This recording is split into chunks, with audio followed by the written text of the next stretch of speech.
this is a Chromebook that we've been waiting for with great interest. This is from Samsung, and this one is called the Chromebook Plus. There's going to be a Chromebook Pro in April. And the Pro, I presume, is faster and costs more. It costs $100 more, and it has an Intel chip. This has Exynos, Samsung's ARM chip inside. What does the Plus cost? This is $450. The Plus is $550. The Pro is $550. The Pro is $550. Okay. You can get this one today. This is the Plus. So I thought, well, I'm going to get it. I might even like the ARM. Beautiful touch screen, really gorgeous. Can I just give it a try? Yeah, it's. Boop. Oh, that's quite nice. Yeah, let me open up. You can open. Yeah, just there you go. You got, like, I don't know, got something open up. There we go. It's a convertible, so you can stand it like this, and it'll rotate. And there you got your Reddit. Here's your Reddit upside down. Oh, it should rotate. Well, it's lying to me already. You know, it's worked at home just fine. You can also use it in, and this is, I think a lot of people would like it this way, especially because you have the Android store on here, right? Interesting. So I could put Android apps on here. Because it's from Samsung. It has a stylus. It has a stylus. This is very much like the S Pen. Can I hold that? Yeah, you want? Let me give you a drawing program. Yeah, would you like a drawing program? I would love that. I would love to get in trouble on air by drawing. What do you draw? I don't know yet. Things. Metallica logos? It's not clear. That would be good. All right, I'll see what I can do. All right, let me... What's the application that we're going to use called? It comes with an application specifically for drawing. I gotta pull it up. Oh, kind of like Fresh Paint in Windows 10. Sort of like that. Let me see if I can If you don't know find that, try Windows 10. It's been a while. I put Angry Birds on here as well because I wanted to see the Android version. No, they have a new one, Angry Birds 2, and it plays quite snappily on this. It's 4 gigs of RAM, an Exynos 6-core 2 gigahertz processor. There it is. Oh no, this is actually a note-taking app, but you might like this too. Oh, sure, why not? You probably have to take notes once in a while, right? Yeah, absolutely. You can get college-ruled paper. Okay. You could put pictures in it. It takes handwriting. It will do handwriting conversion. How does this work? How do I select? Oh, there we go. There you go. Right. You figured it out pretty quickly, that's right? sketchy. Okay. This actually feels quite nice. Yeah, 12.3-inch quad HD display. It's almost 200 dots per inch. Don't you think that this display is really high quality? All metal construction. Battery life, I'm getting 6 to 8 hours, depending on what I'm doing, which is fine with me. The keyboard is not backlit, which is kind of a bummer. I like a backlit keyboard. Is that a price keyboard. question, do you think? They just wanted to save the money on construction? $450, but it's all aluminum. It's surprisingly... 2 1/3 pounds. Yeah, it's not bad. Doesn't that feel good? Very thin. Now, the negatives, it's got actually a keyboard as good as the Chromebook Pixel, I think. This isn't as good a trackpad, though. It's all right. It's just not great trackpad. And the speakers are small, little tinny, and most importantly, they're on the bottom. Okay. So if you put this in your lap, they're going to muffle up. But on the desk, they're fine. This is, I think, at $450, a really good choice for a student, high school or even college student, if they want a Chromebook.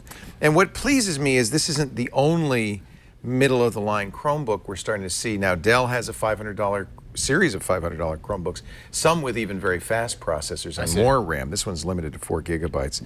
Asus is also making convertibles, very, very similar to this. This is the only one with a stylus that I know of. So here's what I'm kind of mad about, because for the longest time, the lower-end Windows laptops cost between $400 and $600, and they were always these big, bulky, disgusting things. This is $450, and it's actually, it's actually relatively real small. In fact, I wouldn't be surprised to see Samsung make a Windows 10 version. Yeah, because I would definitely buy that to have a kind of a burner laptop for like going to China, for example. Type-C on, just like the Pixel on both sides, so that's power and or data, but it's another one of those dongle hell situations. No standard USB ports.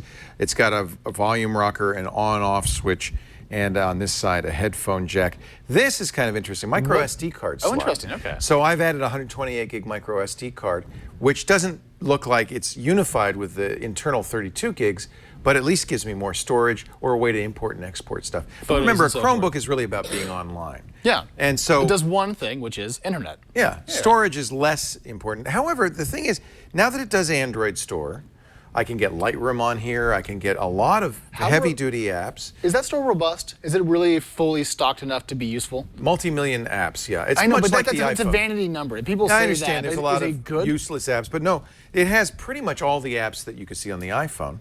Okay. So if you want to, if you'd like to add photo editing, There's lots of choices there, audio even, video, there's lots of choices there. And Chrome is getting more and more powerful in that respect. There's a great Chrome extension called Polar, 2 R's, that is basically Lightroom in Chrome. Okay. So I think, at $450 is a really good buy, I think, for anybody who wants a safer system, a system that you could use without fear of malware. You're not going to get those Windows 10 pop-ups, and even if you did, big deal. There's nothing they can do.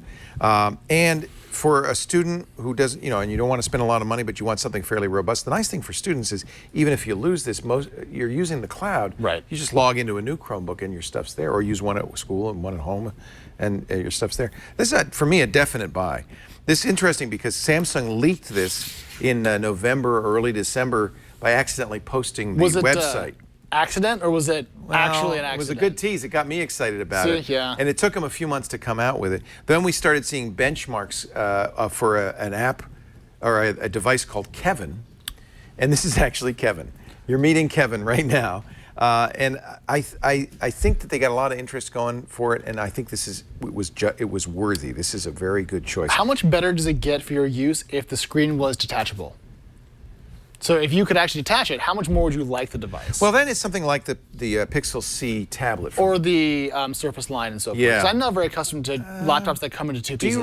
Do you use the tablets? I have a Surface Book somewhere around the house. I do like having the tablet functionality I feel like at times. this is as good as I need it to be. It's not too thick, because the keys get stuck to my fingers. Well, and that's a negative. In fact, Lenovo is going to do a convertible where these retract. I saw the video. That looks really, really cool. Unnecessary, carbon. but awesome. Yeah, you put it down. They are recessed enough that they're not on the surface there. They're not. But if you pick it up to hold it, you definitely get a fistful of quazd. You tend to grab it. Or WASD. Yeah, I don't know. For me, this is. I tell you what, I've been using it in a variety of ways, including as a tablet because of Android.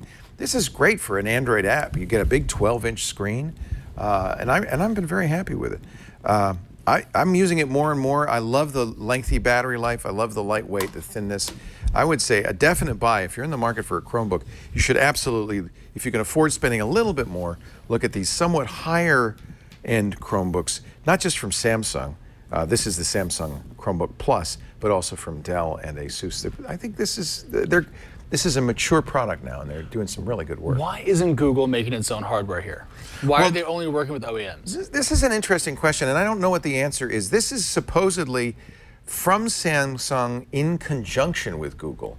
Does that mean Google worked with Samsung? Is this what Samsung, this is going to be the Pixel, or are they going to still do a Pixel at Google I/O coming up in a few months? I don't know. Do you recall Plays for Sure? Yeah. Yeah, so whenever I hear like in conjunction with, that's what comes to mind for me. So I don't have really the best. In conjunction with Microsoft in that case. Well, in that case, sure. But I mean, I'd rather see Google set the precedent here, like Microsoft did with Surface and so forth. It's not clear to me how much Google had to do with the design. I'm sure Google wanted to have a higher-end Chromebook, and this certainly is it. So that's the Chromebook Plus from Samsung, and I'm going to give it a buy. I think it's a really good deal.